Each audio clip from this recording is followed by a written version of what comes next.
into today anywhere between 1 inch and 3/10 to 3/4. Well, talked to one guy, only had 3/10. So 1 inch and 3/10 to 3/10 of rain yesterday overnight, or yeah, kind of yesterday evening and overnight. So not gonna be doing any side dressing for at least a couple days. All of my beans got sprayed, well, except for the muck. I'm gonna do that because I'm lighter. But all my 15-inch beans got sprayed the beginning of last week. I had them do it with the machine from work. So I was out checking those yesterday because everything died down. It was raining, so I didn't have anything better to do, so I was out checking beans. So got about an acre that must not have got the sprayer cleaned out all the way, and they smoked the beans with the sprayer. Some of them will probably come back. Some of them are dead. There's nothing to come back. So got about an acre and a quarter of beans that got smoked with spray. Got one field where where woodchucks ate off about a 1/4 acre. Got another field where they ate off about an acre, or about a 1/2 acre. So I got woodchuck damage, I got spray damage, and then I went and checked the field, or the last field I went to check, 11 acres, where I had a bunch of deer damage in the corn last year. Deer ate off the entire 11 acres. So talked to the landlords about it. They got a bunch of ornamental plants that the deer have been getting into real bad, so they're all about reducing the deer population. So working on getting a block permit. Tried calling the DNR today, sent an email in and called 3 different field offices, and every single one of them is closed. Kept getting a message that said they, normal business hours except during state holidays. I was like, it's not a state holiday, so I had to get on Google and look it up, and it's freaking Juneteenth, because apparently that's important now, so they're closed for that. So I'll have to try calling them tomorrow. But trying to get a block permit, take care of that problem. And I've already got some guys on the hook to do the shooting. And then I have a no-till drill lined up, and our salesman at work felt so bad about my beans getting burnt. They're going to go ahead and give me enough beans to just replant off. I'm figuring about 13 acres total with what got sprayed, my woodchuck damage, and the deer damage, and they're going to give me enough beans to replant all 13 acres, which told me he didn't have to do that, but he felt real bad, so that worked out. So I got a drill lined up, hopefully Monday, Tuesday time frame, get that replanting done. Hopefully this week, or this weekend, in amongst getting the hay made, get the beans sprayed, possibly get back on side dressing. We'll see how things go, but it's going to be a busy few days because the weather's supposed to be nice. So, but anywho, let's get to cutting.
he's a big one.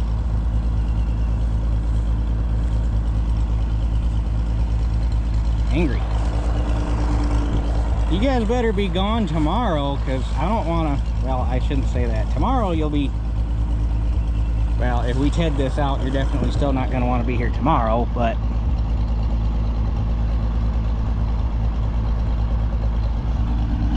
I think you're just an old rat snake, and wherever your friend went, lucky you didn't get chomped.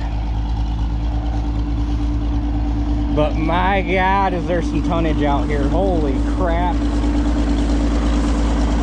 I'm curious. I physically can't run the crimper. It will not. It doesn't help that this stuff is wet on the bottom. But, I'll be damned. I am very impressed with how well the mower is handling this. I came out here, crimper. Physically can't run the crimper. It will not throat this stuff. Probably partially because it's wet. And my God, is this stuff heavy, like thick with like 10 C's at the end, like thick.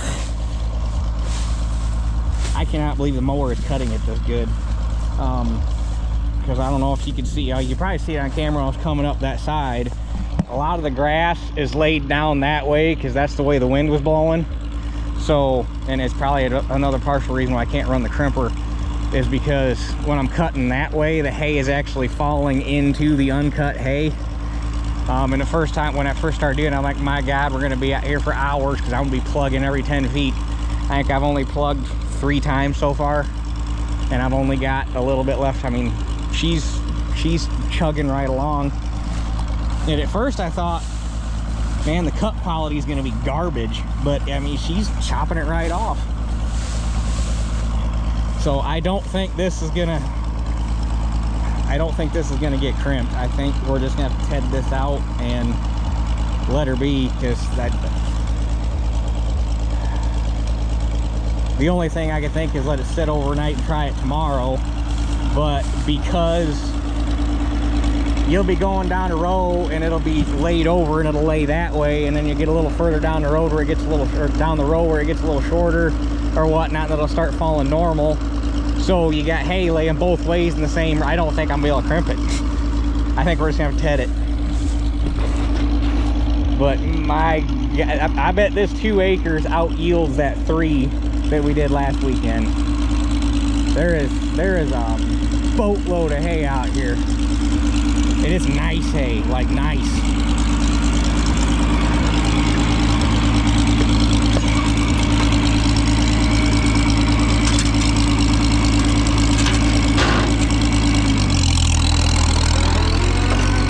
She's doing pretty damn good for an old sickle mower. I cannot believe it's cutting this good.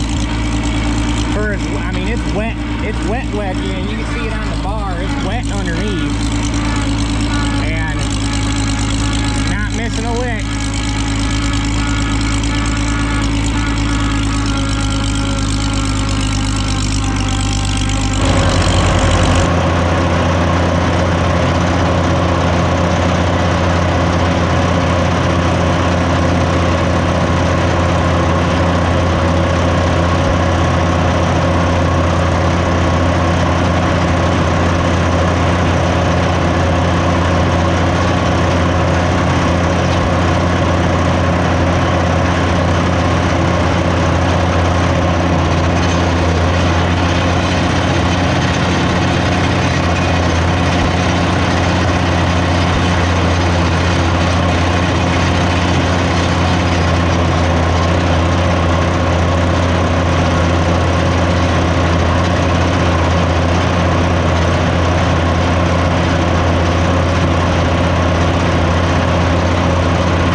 Cannot believe I was able to cut that easily. Like,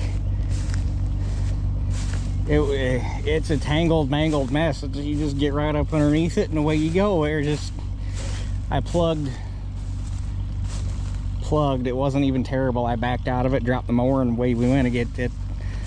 It was nothing. And I'm not saying sickle bar mowers are ideal. I'm not saying they're the greatest things since sliced bread. Disc bine, smoke a sickle mower or a hay bine any day of the week. But you come out here and you cut something like this and you don't really have any issues, and it makes you wonder sometimes if some of the horror stories you hear about sickle bar mowers aren't necessarily because the mowers are terrible. It's more to do with don't have your guard set up right, trying to run dull knives that just don't take the time to set them up, or go through them and make sure all the clearances are good.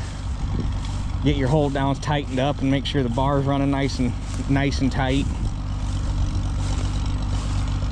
Get the pitch set, get it set right to the tractor. Make sure, I mean, go through the, when I set that thing up, I went through the book, made sure everything was set on that mower exactly the way the book was, exactly for that tractor. It's why I don't jump tractors. That mower is set for the 77, and that's what it's going to get run on, and it works.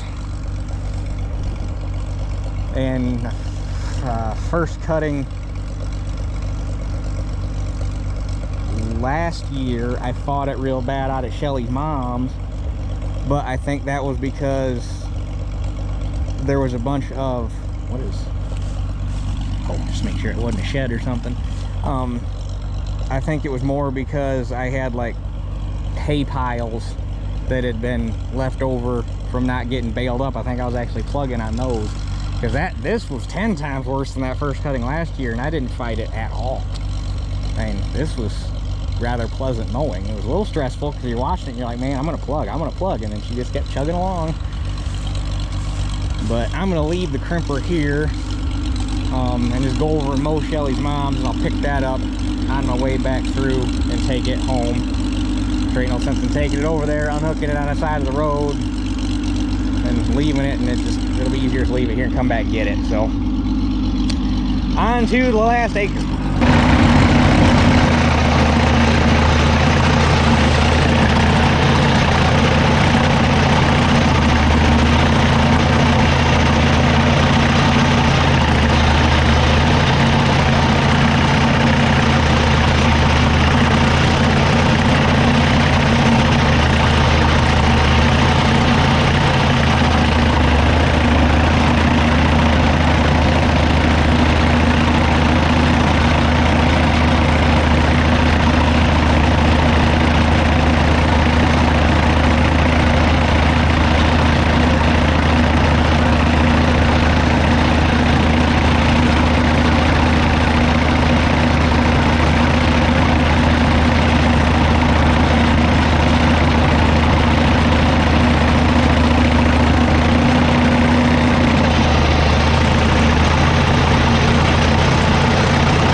I did break the dang bar again, well, first break on this bar, right there at that bolt again.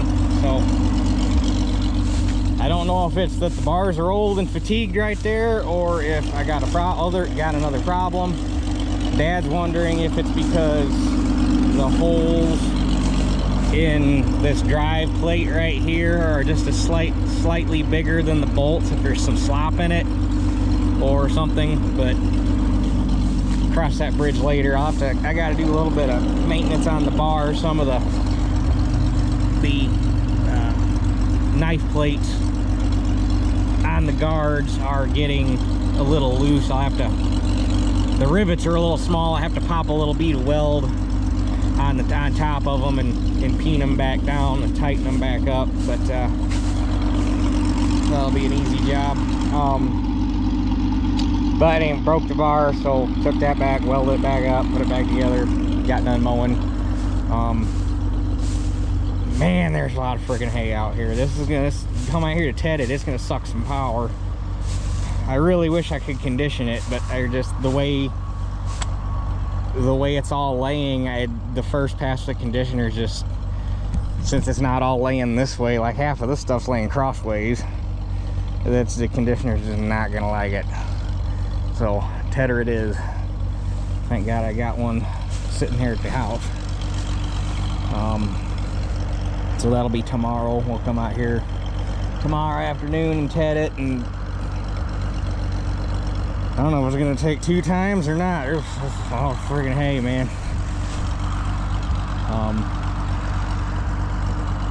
Yeah, there's yeah.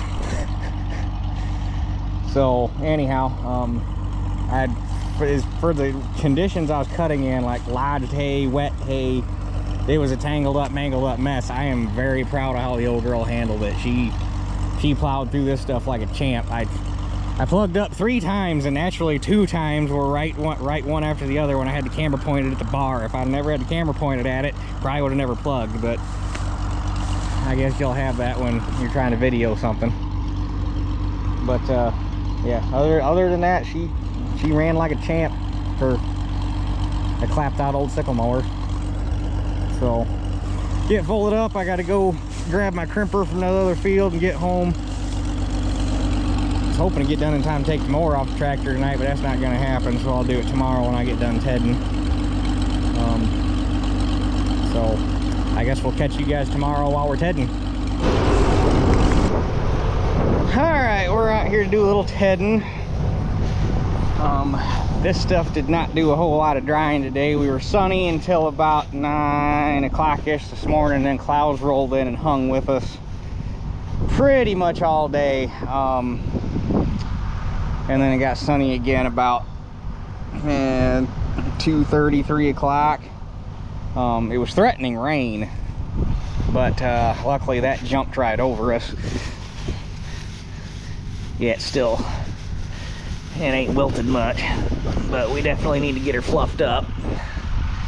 So I'm hoping it'll rake tomorrow. Tomorrow's supposed to be really nice, and Sunday's supposed to be really nice. I'm hoping it'll rake tomorrow, bale Sunday, hopefully. I gotta work tomorrow morning, but hopefully tomorrow after work, get the muck sprayed if it's not too windy. Get this raked, hopefully. I gotta work till noon. I think that'll leave me enough time. And then I talked to somebody else about borrowing a drill, so I got a grain drill lined up for Sunday morning now, so I can get the beans replanted Sunday morning, hopefully. And then hopefully bale Sunday afternoon. And if I can come up with enough help, hopefully get it baled and in the barn Sunday afternoon would be ideal. But we shall see. And then finally got a hold of an actual person at the DNR today, and they sent me a block permit application, which they greatly simplified that this year. So that's nice. It makes things a lot easier. So, but anyhow, get unfolded here and get to tedding.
here we are at Shelly's mom's. I don't think this stuff's gonna rake tomorrow. I don't think any of it is. That not having sun today kind of put the kibosh to that plan, I do believe. I think it'll still go Sunday if we have a good day of drying tomorrow, but I think Sunday's gonna be a rake it, bale it kind of thing. Hopefully it goes Sunday. I'd like to get back to side dressing by Monday because we got rain forecasted for like 5 days after Wednesday or after Tuesday. So, and having to replant soybeans kind of threw a wrench in things too, but I want to get that done as soon as possible as well.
There's that.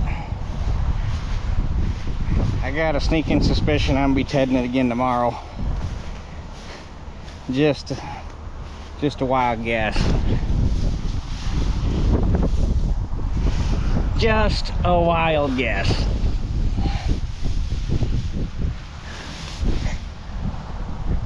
But it's fluffed up for now. It's not all laying on top of each other in a straight line, so that should do something. Hopefully we get a good drying day tomorrow. If we get a good day tomorrow, that's gonna really help things out. I really hope we don't get pushed back into Monday. Like I say, I got several days to get this up. I just like to get it done before the end of the weekend when I got help. So, but I'm gonna go home or go back to mom and dad's and get the mower off the 77 and then go home and get the sprayer dug out. So hopefully I can spray some beans tomorrow after work, and then figure out what's gonna happen with the hay after that. So I guess with that being said, that's it for this one. We'll catch you guys on the next one.